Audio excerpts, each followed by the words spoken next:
Sick of getting blisters? Stop slipping and just be comfortable with Pure Grip Socks Pro. Great fit, great comfort, lots of grip, and an even better price. Available now at puregripsocks.com.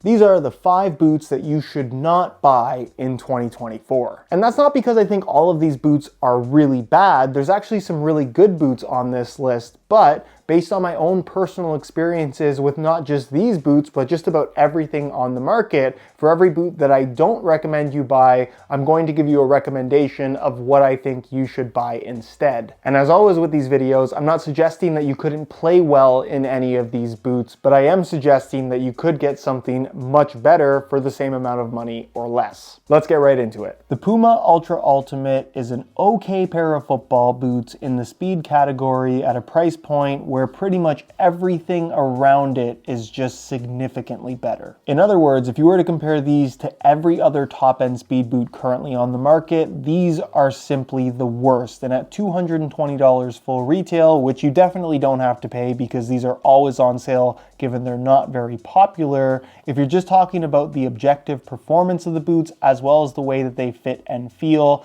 this is the worst speed boot currently on the market when you're talking about top-end product. The upper, while thin, is rigid and plasticky compared to other uppers of a similar thickness. The overall shaping and comfort of the boot is subpar compared to just about everything else. They're nowhere near as light as some of the competition and significantly heavier than the Puma Ultra was just a couple years ago. While the sole plate and stud pattern is quite solid, it's not redeeming enough or stand out enough to really save what is a pretty lackluster overall football boot in the Puma Ultra. What should you buy instead? Well, take your pick of any top-end speed boot from Nike, Adidas, New Balance, or Mizuno, and trust me, you'll have a better experience. I promise you this video isn't just going to be me ripping on Puma, because I actually think the Future 7 Ultimate is a really solid pair of football boots. However, at $240, I don't think you should buy them. And the reason why that's the case is because of Puma's own Future 7 Pro, the first takedown model sitting below the Ultimate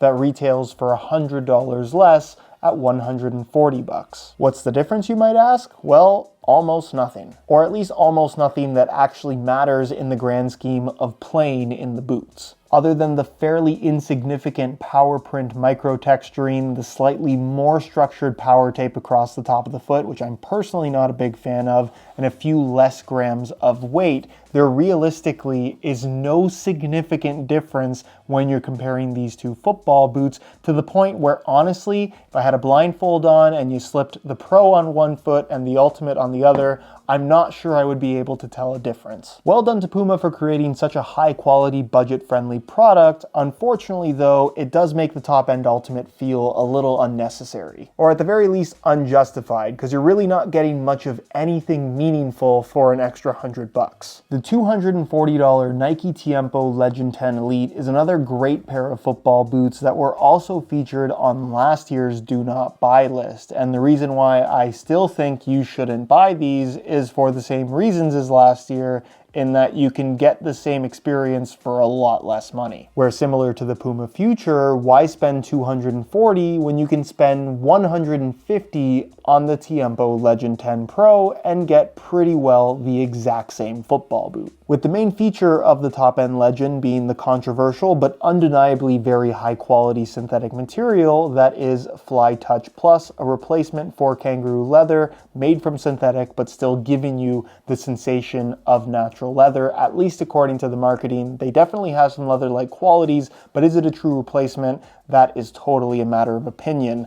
I personally think there's no substitute for the real thing, but for those that were fans of the CTR 360 series, this feels very much like a Kangolite comeback, but arguably better than any Kangolite material ever featured on past Maestri models. Nonetheless, Fly Touch Plus versus Fly Touch Pro that you get on the cheaper variation, what's the difference, you ask? Well, I'm honestly not sure, because they feel pretty much identical. The same can also be said for the micro-texturing on the surface, the central lacing system, the construction of the heel, the overall shaping and fit of the football boot, the sole plate and stud pattern, the weight. Everything about these two football boots are so similar to each other, it really makes me question what Nike was thinking in offering the Legend Pro at all. The New Balance 442 version 2 Pro is an absolute sleeper in the world of budget-friendly football boots. Truly one of the best value for money options out there, and partially because of the premium kangaroo leather that you get at that $130. However, what I'm holding here is not the leather New Balance 442, but instead the non-KL full synthetic variation, which also retails for $130 and is a football boot that you should not buy. In terms of spec, the only real difference you're going to find is the leather or synthetic that you get in the forefoot toe box area of the football boot. However,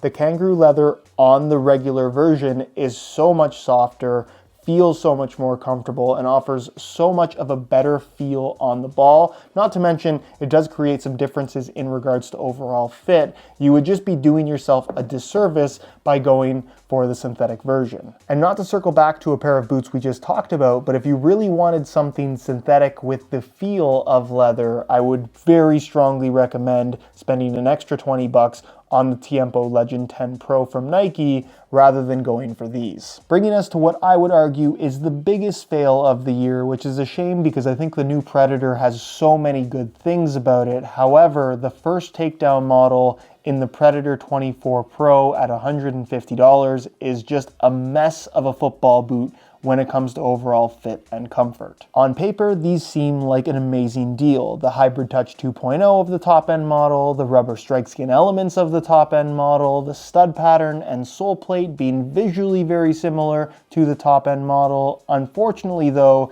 these boots weigh significantly more, as we often see from a lot of Adidas takedown models, but the real issue comes in regards to the fit and comfort. The fit is absolutely atrocious. And it's a little confusing because I think when you look at these boots, they don't appear to be an unusual shape at all. However, they are incredibly low volume all the way through, especially through the heel, where it feels like your heel is going to pop out of the boot at any moment. And because of that, the comfort and general stiffness of the upper, because of the low volume shape that they've gone for, just makes this boot feel terrible, which is totally unacceptable for $150. I said it in my full review and I'll say it again. If you have the opportunity to try these on in-store because they're a pair of boots that you're interested in, try on legitimately anything else at a higher or lower price point. It doesn't matter, and I promise you they're going to fit and feel better than these do. It's almost like nobody at Adidas actually put these on their feet before putting them into production. As far as an alternative is concerned, almost anything would be better in regards to fit and comfort, which is very important in a pair of football boots. But if you had your eye on these because you were looking for a budget-friendly version of the new top-end Predator, unfortunately, there aren't very many great comparisons. Maybe you can find last year's Predator Accuracy Point 1 at a discounted price for around $150. Otherwise though, if you really want the Predator concept, spending the extra money on the top-end model would be the way to go. Those top-end Preds are absolutely fantastic.